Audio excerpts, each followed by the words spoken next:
I used to wait for the perfect time to be happy. I kept telling myself, one day when things calm down, when I have more money, when the stress is gone, then I'll finally enjoy my life. But you know what I realized? That day never came. Life wasn't waiting for me. Every minute that I was postponing happiness, life was quietly slipping through my fingers. Happiness isn't hidden in the future. It's happening now. Right here, in this breath, in this heartbeat. And if I don't find joy in this moment, I won't find it anywhere else. Because life doesn't pause. It doesn't knock on your door and say, I'm ready now. You may begin. No, it flows with or without you. Every sunrise is a reminder that you don't get yesterday back. Every heartbeat is proof you're not promised tomorrow.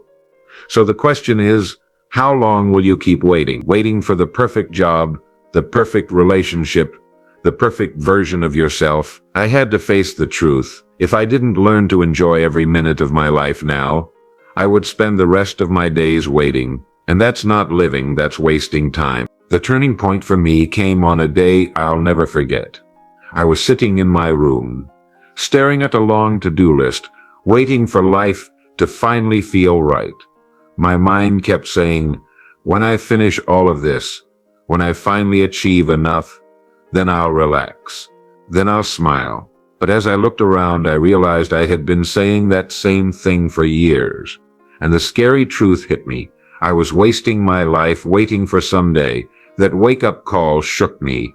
I thought about all the little moments I had overlooked, the conversations I rushed through, the sunsets I ignored because I was too busy, the laughter of loved ones I didn't fully hear because my mind was somewhere else. I saw how easily happiness had been in my reach, yet I was blind to it because I was always chasing the next thing.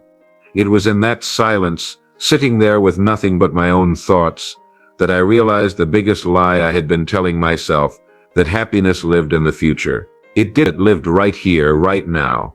And if I didn't grab it, if I didn't learn to enjoy this very minute, I would blink and lose everything I had been waiting for. That was the day I decided I couldn't afford to keep waiting.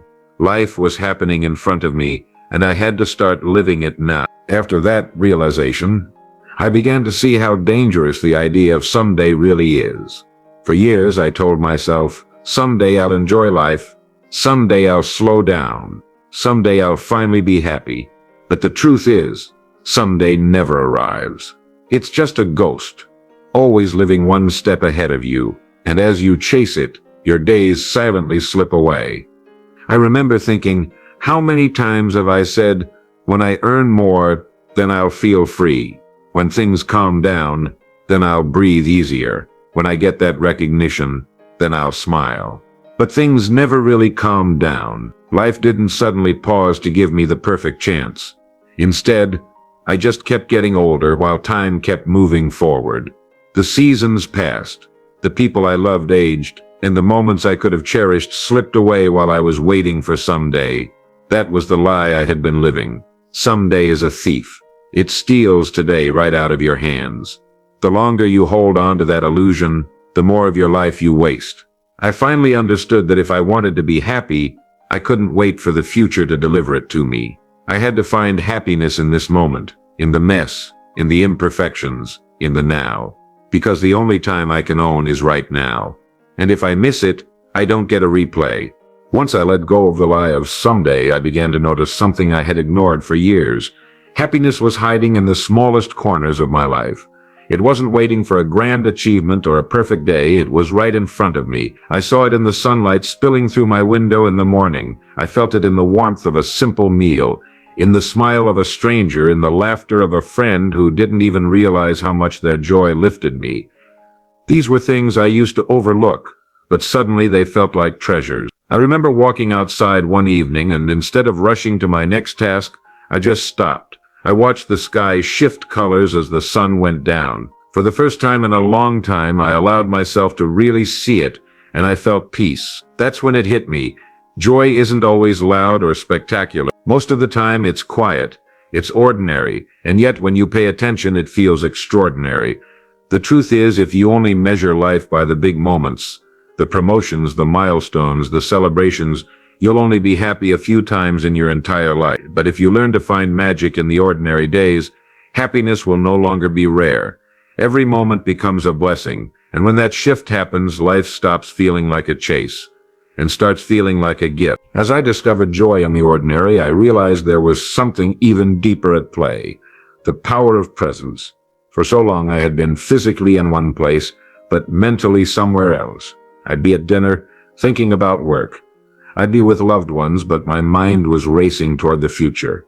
That's why I felt restless, disconnected, unsatisfied. I wasn't really living, I was just existing. The day I decided to be fully present, everything changed. I remember sitting with a friend, and instead of waiting for my turn to speak, I really listened. I looked into their eyes, heard the sound of their laughter, and for once I wasn't distracted. That simple act made the moment feel alive. It wasn't about doing more, it was about being here completely. Presence slows life down. It makes ordinary seconds unforgettable. When you eat, and you truly taste your food without scrolling on your phone, even a meal becomes an experience.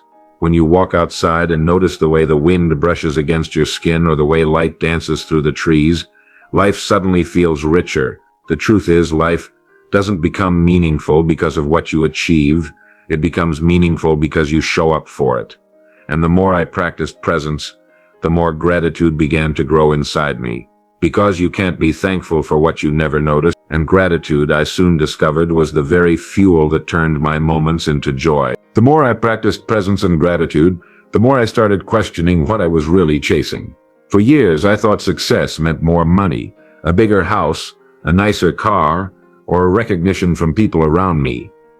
I told myself, when I get there, I'll finally be happy. But each time I reached a new milestone, the satisfaction didn't last.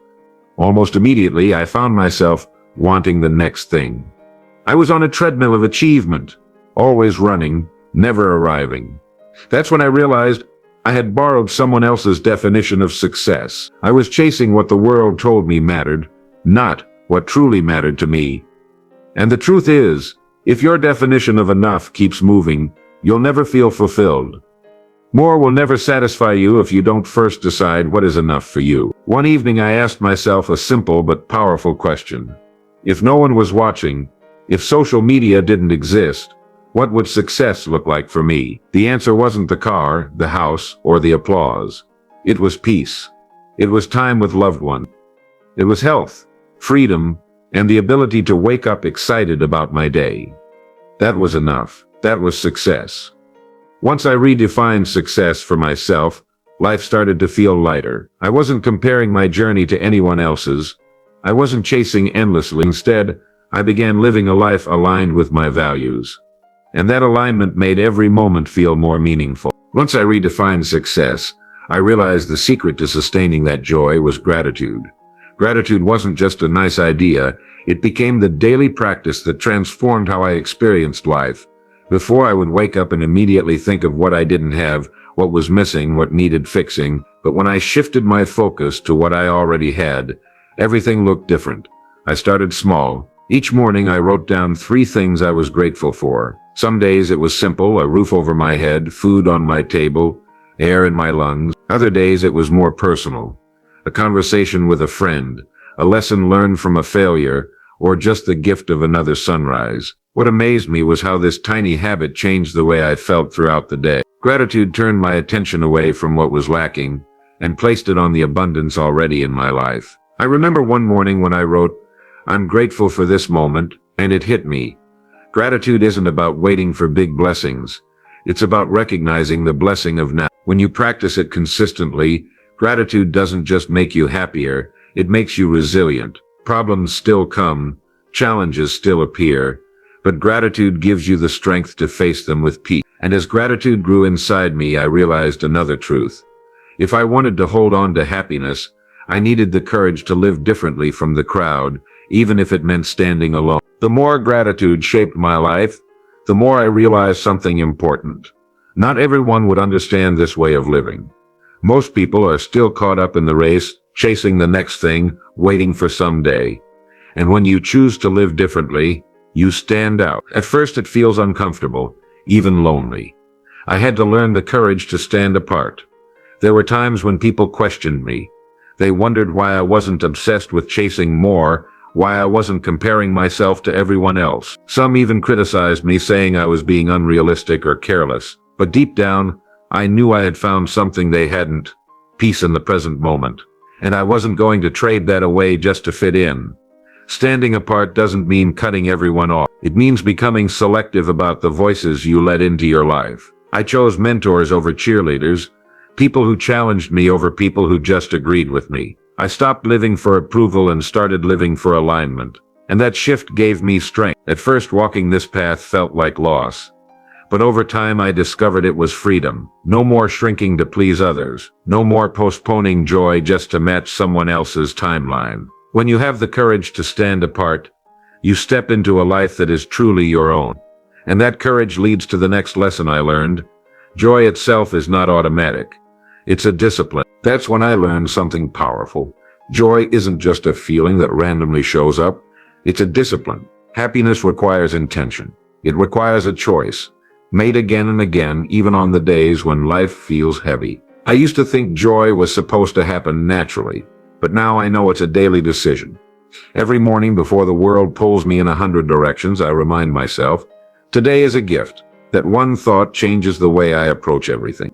Instead of waiting for big wins to celebrate, I look for reasons to smile in the little things. Instead of complaining about what's wrong, I train my mind to focus on what's right. It's not always easy, but discipline never is. The same way you train your body to grow stronger, you train your heart to stay joyful. Some days, choosing joy feels like work, but it's the kind of work that pays back 100 times more than it costs. Because the moment you realize joy is within your control, you stop being a victim of circumstances. You stop waiting for the world to make you happy, and you start making yourself happy now. That's the discipline that transforms a life. So here's the truth I carry with me now. Life isn't waiting. Every minute is slipping through our hands, and we don't get a second chance to relive it. Don't wait for the perfect day, the perfect situation, or the perfect version of yourself. Happiness isn't out there, it's right here in this moment. Learn to enjoy every minute of your life, because this moment is your life. Be happy now, not later. Don't waste another breath. Start today, start right now, and watch how your world transforms when you finally choose to live.